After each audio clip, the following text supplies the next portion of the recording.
Greetings, folks. Uneeler Quorum here with an edition of Frustration 101. This is a match submitted by Jimijaz in the Tier 6 Premium Pan-Asian Cruiser, the Huanghe, and he is divisioned up with Schepker in the Tier 6 Japanese aircraft carrier, the Ryujo. We are in a domination battle on fault line, and each team brings one aircraft carrier, 3 battleships, 6 cruisers, and 2 destroyers to the match. Now, this particular replay is going to be from Jimijaz's perspective. Unfortunately, we do not have the replay from the aircraft carrier's perspective that Schepker is using, but you'll get a good idea as to how these two players coordinate together and their overall influence on the match. Now, Jimijaz's build for his cruiser is pretty typical as far as the ship upgrades. The one difference being that he carries the smoke screen special upgrade to extend the action time for the smoke, or the smoke generation time, that is. And the Huanghe has good AA, so it's a good choice to bring if you are divisioned with an aircraft carrier. The commander skills are maybe slightly atypical of a cruiser. This commander is shared with the Anshan, and that explains why he has the last stand skill, although that's actually often a good skill for cruisers as well, especially light cruisers that are maybe not very tanky, and also why he has the expert marksman skill. Now, I apologize to those who are native Chinese speakers. I'm using the spelling of the ship as it appears by Wargaming. The name of the ship refers to the Yellow River in China, which is usually represented with 2 words, Huang and He, which are separated, but I'll go with what Wargaming has used here for the ship.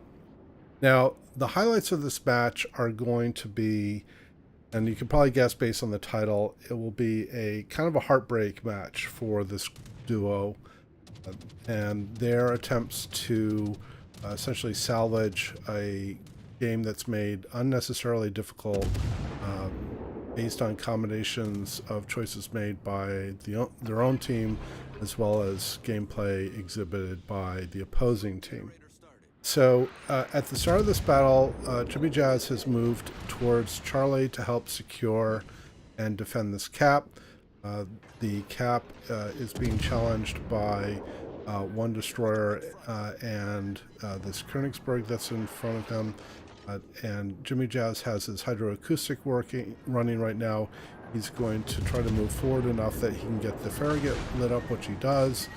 And he's now able to put some fire on the Farragut while trying to remain in the smoke, which he's able to do, but his detection when firing within smoke is within the detection range of the Farragut, so he is still lit up. So Jimijaz is being targeted by the 3 ships that are in and near the cap, one being the Farragut, the other being the Königsberg, and then also the Omaha, which is going to come through the channel on the west side of the cap. Jimijaz is able to get the Farragut down, although he has lost about 40-45% of his health so far in the attempt to take this cap. You'll notice that the opposing team has secured Bravo. They are pushing on Alpha as well, and our team have yet to attempt to successfully contest Alpha. Jimmy held his torpedoes until he was sure that the Omaha was committed to the direction he's going, which he is. Jimijaz is also firing AP, albeit with some disappointing results, but his torpedoes do find the mark and are able to take out the Omaha. So Jimijaz has the 2 kills for his team. The opposing team has taken out one of the destroyers for Jimijaz and Schepker's team. And Jimijaz's focus at this point is basically to focus on just getting the cap at this point, because the opposing team has now secured both Alpha and Bravo, and Jimijaz's team has not secured any cap at this point.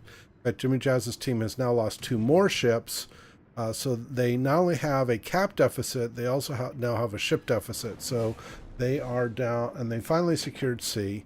So Jimijaz is going to move forward, and he will want to send some torpedoes on either the New York or the Königsberg.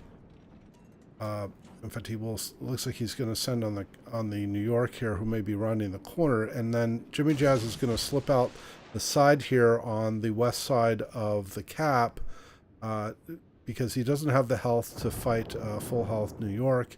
Schepker is sending his planes onto the New York. The Allied Königsberg here on Jimijaz's starboard side is frankly not making a very good choice by trying to go out and challenge the battleship. The Königsberg, well, it does have torpedoes and it's got a great rate of fire, and it's a great long range cruiser and really good for ambush torping. This is not a good method as a Königsberg to try to go out and take out a battleship, and so they're going to lose the Königsberg here in a moment as well. Now, one thing I should notice is on the left-hand side of the screen, there's an opposing Leander. He just took out the Allied New Mexico. In fact, there goes the Allied Königsberg down due to the New York.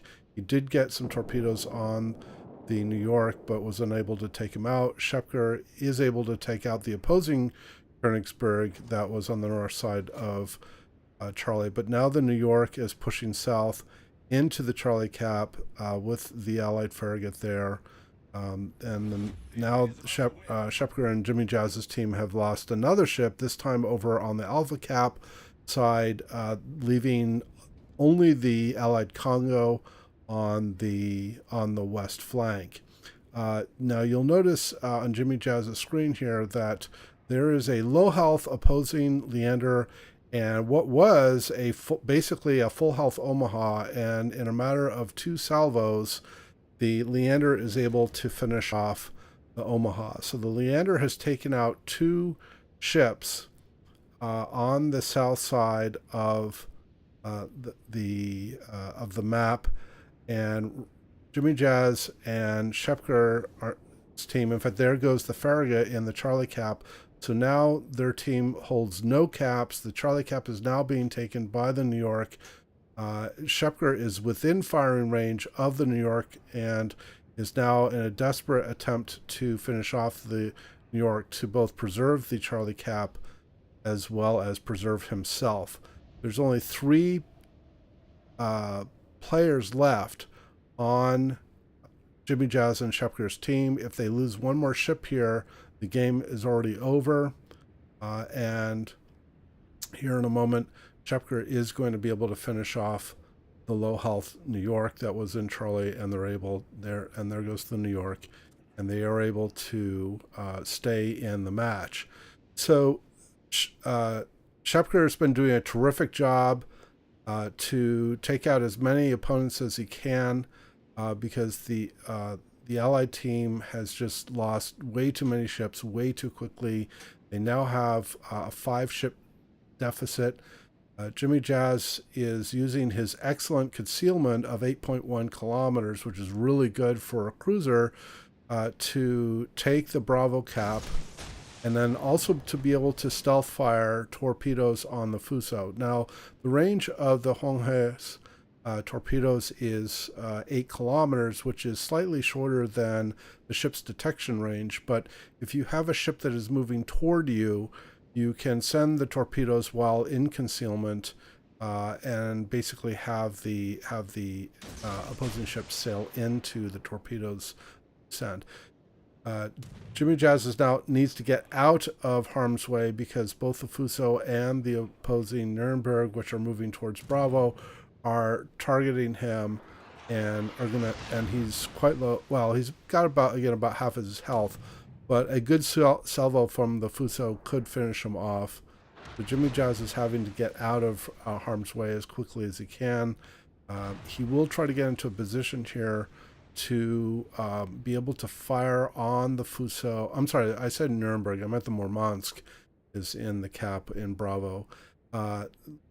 It looks like one of his torpedoes might hit the Fuso, which unfortunately it does not.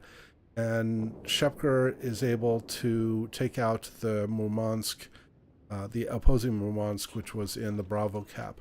So Jimijaz is now going to slow. He's going to pop his smoke here, and in fact, there it goes, and he's going to start putting some fire on the Fuso. Now, the Fuso obviously is very healthy, and so he's not expecting to be able to sink the ship very quickly. But the idea is to get some cap resets, and hopefully between Schepker's attacks from the strike aircraft, in combination with fires that Jimijaz can set from the Huanghe, they are able to certainly defend the cap, but also hopefully get the Fuso to either retreat or preferably sink him. Now there is an opposing Gaeta, which was last seen at Gulf 4, which is currently unaccounted for. It looks like Schepker was able to get a couple torpedoes on the Fuso, but it doesn't look like there was any flooding involved at this point, or maybe there was, and he was able to put it out right away. And the Fuso is blind firing into Jimijaz's smoke. Jimijaz is able to get another cap reset, and there's a fire going now. Sends another set of torpedoes on the Fuso. And now the Gaeta, the opposing Gaeta, has now showed up to his southwest. And so Jimijaz is going to have to change his focus here in a moment. And what he will want to do is keep the island between himself and the Fuso, and then Jimijaz can focus on the destroyer. So Jimijaz is going to slide out here in a moment to start focusing on the Gaeta. He has put up his hydroacoustic search to anticipate the torpedoes that will eventually be coming from the Gaeta. In fact, he's close enough now that his secondaries are starting to fire on the Gaeta, and he's now going to accelerate out of his smoke, engage the destroyer, while at the same time trying to keep the island between himself and the Fuso. Now, I'm not sure what caliber the Gaeta is firing. It looks like from the rate of fire, I'm guessing that he has the 150 millimeter guns. He also appears to be firing armor-piercing shells, which at this angle is not going to be very effective against, frankly, any target for that matter. But Jimijaz is going to turn fairly broadside here, and I think the Gaeta is able to get a fair number of strong salvos on Jimijaz.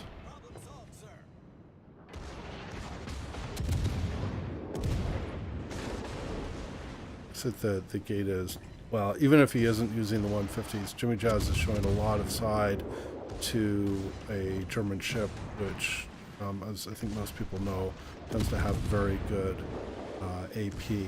So he has lost the majority of his remaining health due to this destroyer.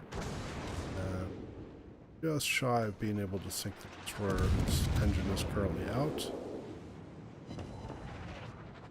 Not quite there. Salvo should do it. Okay, so, and you also notice that Schepker was able to finish off the Fuso, which had been, pushed into Bravo. Again, Jimijaz needs to silence his guns, get into concealment, got a full health for Otaka, and there's also Pensacola, which is down on the Juliet 6 quadrant. That is also firing on him. So Jimijaz is down to only about 1,500 health. He has to be very careful to preserve his health. He's only one of 2 ships left. I should, hopefully it's fairly obvious now, the Congo, the Allied Congo, which was on the Alpha side, did eventually succumb to fire, and so that leaves Jimijaz and Schepker as the only ships remaining for their team. Now, to the credit of these 2 players, they've gotten the opposing team down to 4 ships remaining, and they've also now secured 2 caps. So Their deficit at one point, their point deficit was actually more than 500 at one point, and now is about 270 or so. I apologize if you can hear some noise in the background. It sounds like there's a car going by that's got a backfiring engine. Sure. So Jimijaz is going to move north through Charlie here. He's going to try to line up with Schepker because they know that the opposing aircraft carrier, if he has strike aircraft left, they want to try to be together to support each other's AA. Schepker is doing a drop on the Furitaka with some limited success. It looks like the Furitaka was able to position himself relative to an island or turn himself in a way that he avoided a fair number of the torpedoes that were dropped on him. Schepker makes a drop of dive bombers on there as well, but it doesn't look like those may have gotten some alpha damage, but it doesn't look like got any fires going. So again, their deficit is now closing in to only being about 200 points, which again at one point was well more than 500. So they've done a great deal, these two, to get this match turned around as best they can. Again, they're going to try to be as close as they can together to consolidate their AA and be able to focus fire on ships as they approach. Schepker, if you notice, has lost not quite half of his health. That was due to the New York that had moved into Charlie earlier in the match and had put some fire on Schepker. Jimijaz is going to smoke up here because he knows that Schepker is about to light up the Furitaka again with his airplanes, and Jimijaz is low enough in health that he needs to stay in some form of concealment in order to survive, because he only has about 1,500 hit points, which is only a few shells from a cruiser, or a few cruiser shells from death. The opposing aircraft carrier is able to get a drop-off with one torpedo on to Schepker. Schepker is going to take this torpedo, but it isn't enough to sink him, and either it doesn't cause flooding or Schepker had damage control ready to go to stop any flooding. The problem that Schepker has now is that the Furitaka is able to see him. Schepker is going to make another drop on the Furitaka and is able to get two torpedoes on the cruiser and is able to get him out of the match. Now we are at a really crucial junction in the game. The Jimijaz and Schepker's team hold two caps. They've brought the deficit down to less than 70 points. They have almost evened up the ship count. And provided that they both stay alive, that the caps they have are held, and they are able to sink one more ship, they can bring this game around from what was a desperately bad situation into a win. And as luck would have it, the opposing aircraft carrier, who is full health, shows up. And so they know that if they are able to sink this aircraft carrier while they stay alive and retain the caps that they have, they should be able to win the match. But the time is running out. They have less than a minute in order to try to sink this carrier. Now, Jimijaz switches to AP here because the carrier is going to broadside, and Independence generally is very easy to citadel. But in two salvos, Jimijaz gets mostly over pens. He does get a couple of normal pens, but he's just not getting enough damage done quickly enough in order to sink the aircraft carrier. The Pensacola on the opposing team has moved into Charlie now. They need to focus on the aircraft carrier, but the Pensacola is able to fire on Jimijaz. Unfortunately, his shots are largely missing, and Jimijaz is able to stay alive.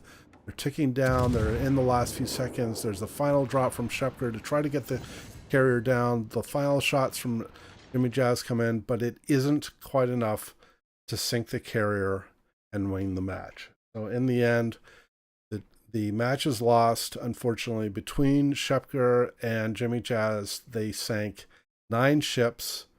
They did in excess of 254,000 damage combined.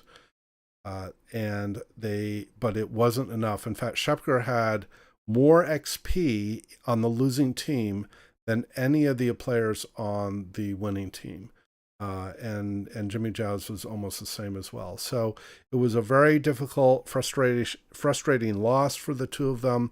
But it was a kind of an instructive and interesting experience nonetheless. So I hope you enjoyed the replay. Please do add your comments below. We hope to see you out there, and I wish everybody happy sailing.